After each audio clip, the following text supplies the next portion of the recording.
कुंभ मेला भारत का सबसे बड़ा और पवित्र त्योहार है, जो श्रद्धा, आस्था और भक्ति का प्रतीक है।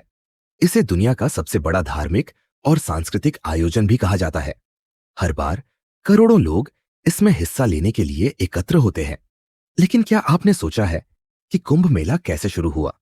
इसकी कहानी क्या है? आइए इस महान पर्व के बारे में विस्तार से जानते हैं।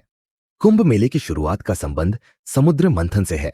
प्राचीन कथाओं के अनुसार देवताओं और असुरों ने अमृत प्राप्त करने के लिए समुद्र मंथन किया। मंथन से अमृत का घड़ा निकला, लेकिन अमृत को लेकर देवताओं और असुरों के बीच विवाद हो गया। इस विवाद के दौरान अमृत कलश से कुछ बूंदें पृथ्वी पर 4 स्थानों पर गिरी: हरिद्वार, प्रयागराज, इलाहाबाद, उज्जैन और नासिक। इन्हीं स्थानों पर कुंभ मेले का आयोजन होता है। यह माना जाता है कि इन स्थानों पर स्नान करने से व्यक्ति के सभी पाप धुल जाते हैं और उसे मोक्ष की प्राप्ति होती है। कुंभ मेले का इतिहास हजारों साल पुराना है। ऐसा कहा जाता है कि इसका पहला लिखित प्रमाण 7वीं शताब्दी में मिलता है, जब चीनी यात्री ह्वेनसांग भारत आए थे। उन्होंने अपने यात्रा वृतांत में प्रयागराज में आयोजित एक भव्य मेले का वर्णन किया है। महान भारतीय संत आदि शंकराचार्य ने कुंभ मेले की परंपरा को और भी मजबूत बनाया। उन्होंने 4 मठों की स्थापना की और कुंभ मेले को धार्मिक संतों और साधुओं के मिलने का अवसर बनाया। इसके बाद से यह परंपरा निरंतर चल रही है। कुंभ मेला 4 प्रकार का होता है, जो अलग अलग समय और स्थानों पर आयोजित होता है। अर्ध कुंभ मेला हर 6 साल में प्रयागराज और हरिद्वार में आयोजित होता है, जबकि पूर्ण कुंभ मेला हर 12 साल में हरिद्वार, प्रयागराज, उज्जैन और नासिक में होता है। महाकुंभ मेला केवल 1444 साल में एक बार प्रयागराज में आयोजित किया जाता है। वहीं सिंहस्थ कुंभ मेला हर 12 साल में उज्जैन में होता है। कुंभ मेले का धार्मिक और सांस्कृतिक महत्व बहुत बड़ा है। इस मेले में साधु संत, महात्मा और लाखों श्रद्धालु हरिद्वार, प्रयागराज, उज्जैन और नासिक के पवित्र स्थानों पर स्नान करते हैं। खासकर प्रयागराज में गंगा, यमुना और सरस्वती के पवित्र संगम में स्नान का विशेष महत्व है।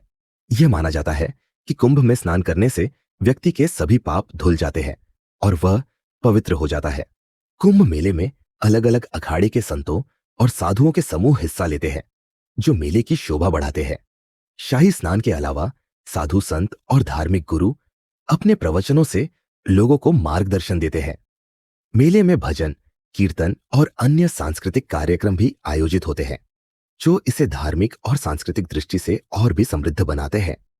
आगामी महाकुंभ मेला 13 जनवरी से प्रयागराज में शुरू होगा। इस मेले में लाखों श्रद्धालु गंगा, यमुना और सरस्वती के पवित्र संगम में स्नान करेंगे। सरकार ने इस भव्य आयोजन के लिए विशेष तैयारियां की है, ताकि श्रद्धालुओं को सभी सुविधाएं मिलें और मेला सुचारू रूप से संपन्न हो। इस दौरान कई धार्मिक और सांस्कृतिक कार्यक्रम भी आयोजित किए जाएंगे। कुंभ मेला न केवल भारत बल्कि पूरी दुनिया के लोगों के लिए आकर्षण का केंद्र है। यह पर्व धार्मिकता, संस्कृति और भक्ति का संगम है।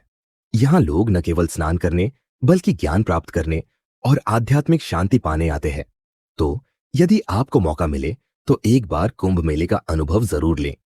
यह केवल एक धार्मिक आयोजन नहीं है, बल्कि जीवन का एक ऐसा उत्सव है जो हमेशा आपकी यादों में बसा रहेगा। हर हर गंगे सनातन धर्म से जुड़ी और भी पौराणिक कथाओं को जानने के लिए, साथ ही हमारा उत्साह बढ़ाने के लिए इस वीडियो को लाइक करें और हमारे चैनल द सनातन स्टोरीज को सब्सक्राइब जरूर करें।